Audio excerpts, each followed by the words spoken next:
first cut was 19 minutes longer than this, Jesus Christ. and it featured a whole nother docking scene. And he said it felt too similar to the first docking scene, Too so he similar. cut that Oh, out. Yeah. I thought it was too I much. mean, once you've seen one docking, you've seen them all. So, you know.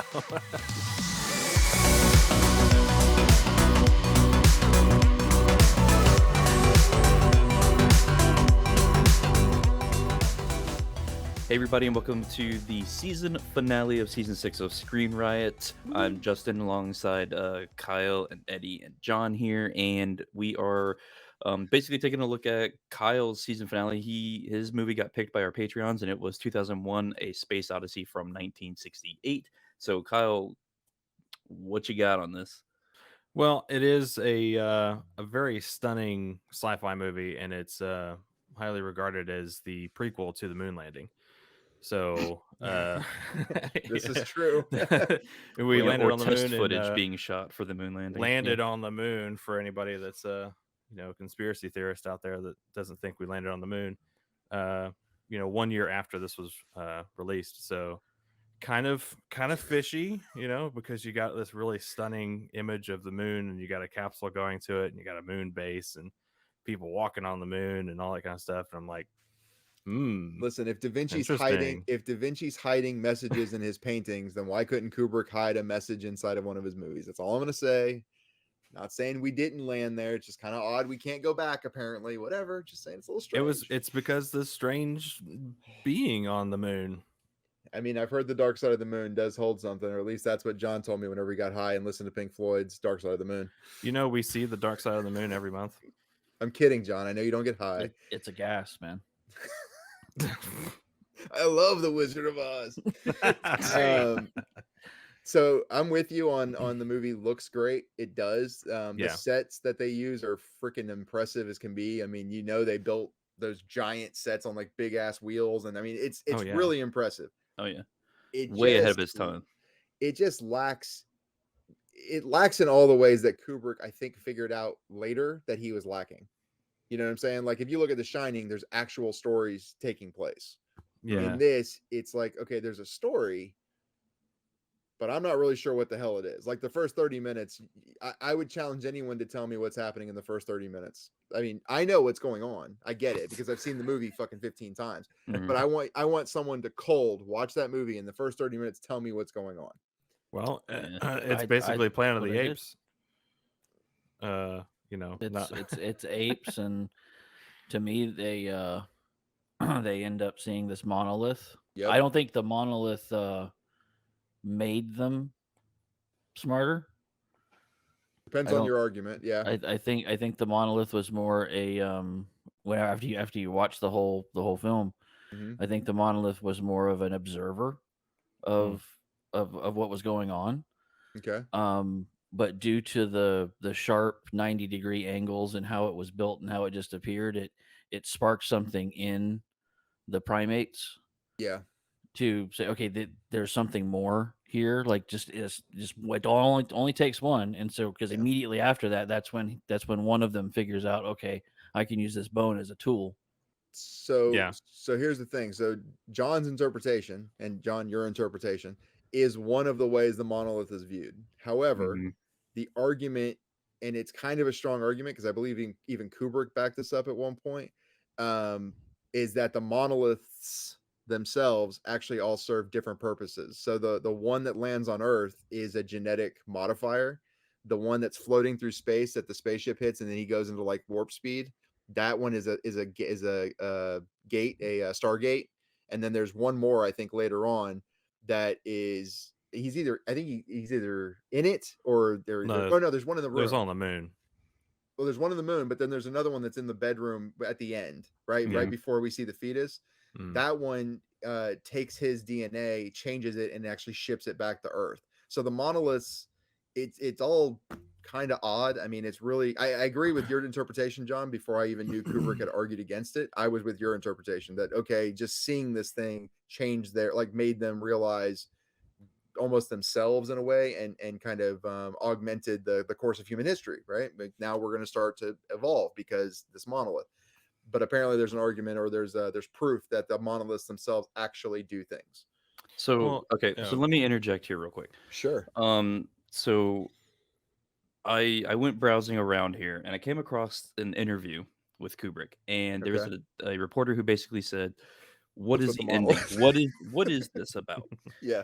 And Kubrick, and I'm paraphrasing for time, but he basically said it didn't come out. The ending specifically didn't come out exactly the way that he wanted it to. Okay. He said the whole movie's about evolution. He said the monolith landing, it it basically inspires the people around it to evolve. So it lands with the monkeys. Yeah. They figure out that they can start using bones as tools. We find it on the moon.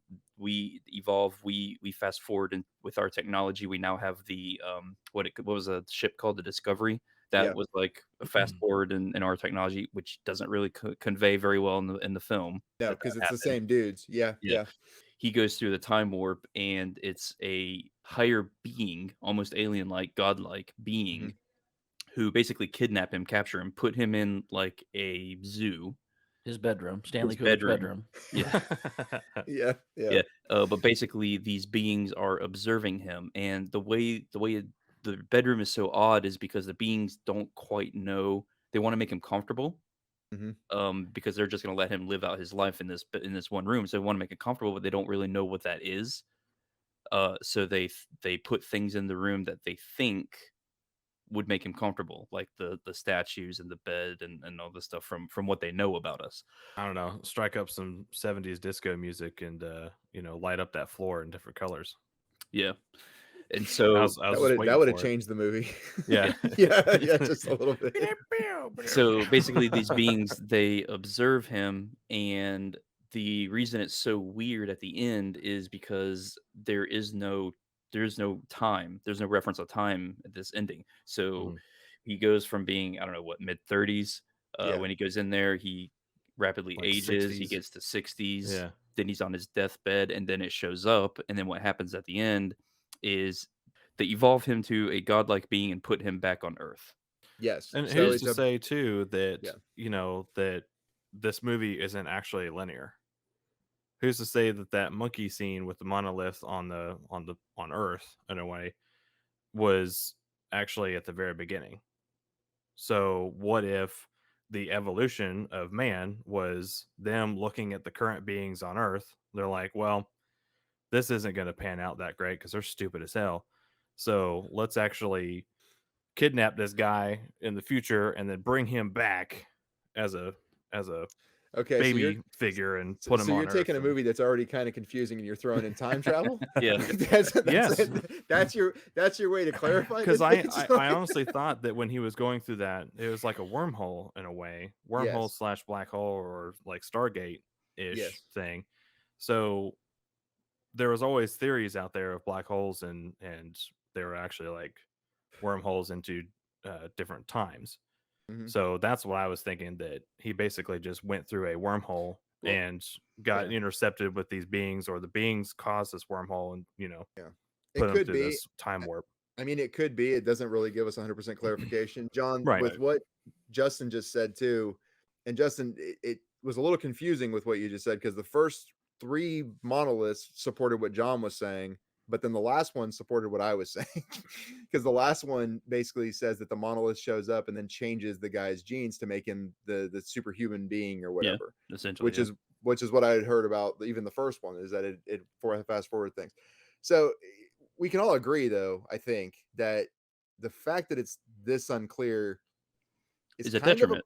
it's a problem. But what's weird is I don't hate it, even though it's a problem. It's an And endearing problem. right, Sure. it's weird. Yeah, like I think it's the same way that the dialogue only existing for as little as it does is a problem. But you're kind of like, but I don't hate classical music. I guess classical music, 80% of a film could be a thing. Like, why It not? was Well, definitely pretty soothing watching, the ship dock to the space station, and I loved it. It was great.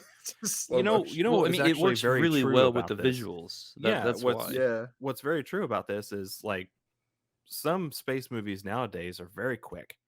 They're like, Yeah. okay, we docked up, we got this, door open, and we're here. Airlock complete, thing. A couple gas spurts here and there. But this one, it's like, no, space is like, you've got to take your time in docking and getting everything ready and all that kind of stuff. So I mean, and Kubrick's going to make you observe that. yeah.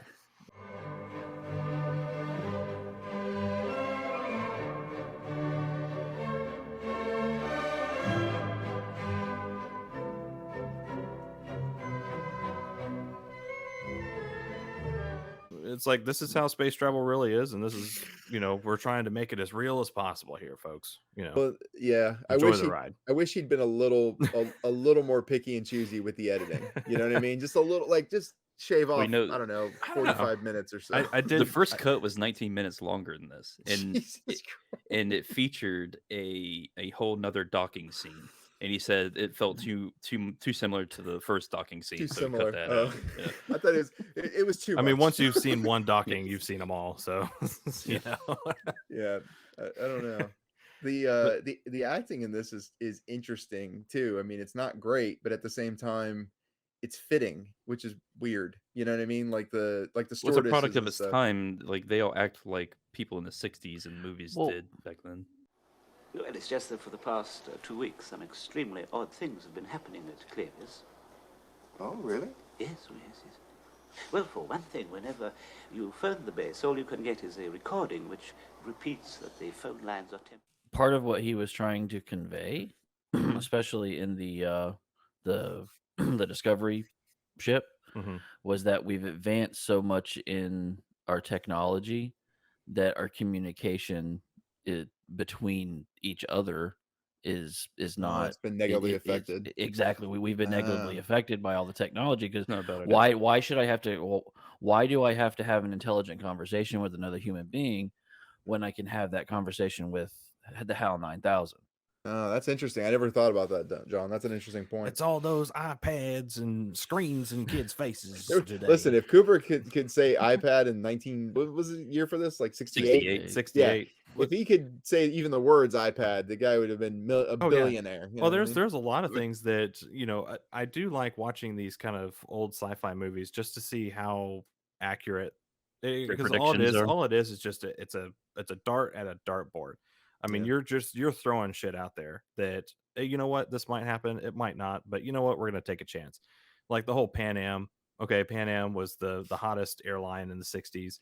Of course, they're gonna have a spacecraft, go to the space station. And the Howard Johnsons. The Howard Johnsons. Yeah. But we're talking about doing, rocket travel, for around Earth right now. Right. Yeah. They did voice recognition on there. They did the artificial intelligence, FaceTime, with the video conferencing, back and forth. The only thing he didn't foresee is like the inflation that we're going on right now, because that FaceTime call only costs $1.70. $1.70. I was like, dang, that's cheap, man. $1 is strong in this economy. Yeah. It's like bum bum bum Verizon. That's the other thing they didn't predict, that there would have been ads. Oh yeah. Oh right. On the screen during everything. Yeah. After the video ends, it's like, fill out this long survey. How was your call? Brought to you by Verizon. Yeah. That's great. I don't know. The cinematography though is cool in it, and I'm a sucker for. I mean, I like Kubrick, so I'm basically a sucker for what he picks and chooses to be the composition for his shots. Mm-hmm. That's the thing I like about him, is that he doesn't do something that's so commonplace that it's like, okay, well, I'm going to tell this story, but it's this story that anybody could tell. It's like, no, I'm going to make this whole world where, even like Full Metal Jacket, I'm going to tell a war story that anybody could tell, but I'm going to tell it in a way that is from the Kubrick perspective, which means I'm going to give you my spin on what war is like.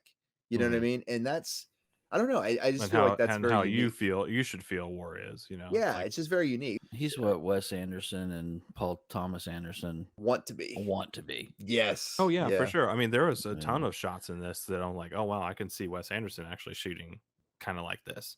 Yeah. I mean, there was the super wide angles of stuff sometimes. Yeah.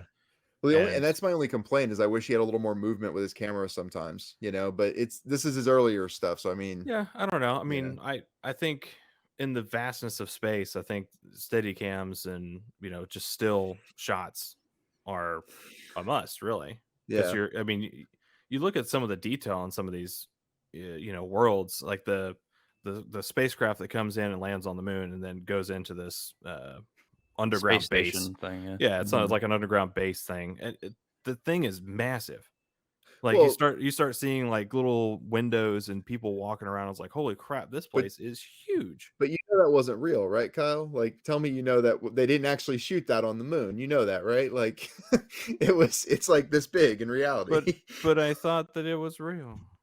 Well, the way you just said it, you're like, Well, it was no, it's- impressive. I mean, it was well, a no, steady it's- cam. He had it. The dolly must have been enormous. No, what Like- I mean is like if you didn't let that shot kind of sit there for a bit, Yeah. you wouldn't have understood how big that scene is. I'm with how you. big that set is. It took know? you I'm time with to you on take that everything one. in. Yeah, and I'm you start I'm to with look you on that. around and be like, wow, that's really cool. I'm thinking what a great specifically shot. the hotel lobby or whatever it was with the white floor and the red the red chairs couches and stuff and chairs. There's just a 4-minute shot. It just seems to last forever where it's just like, here it is.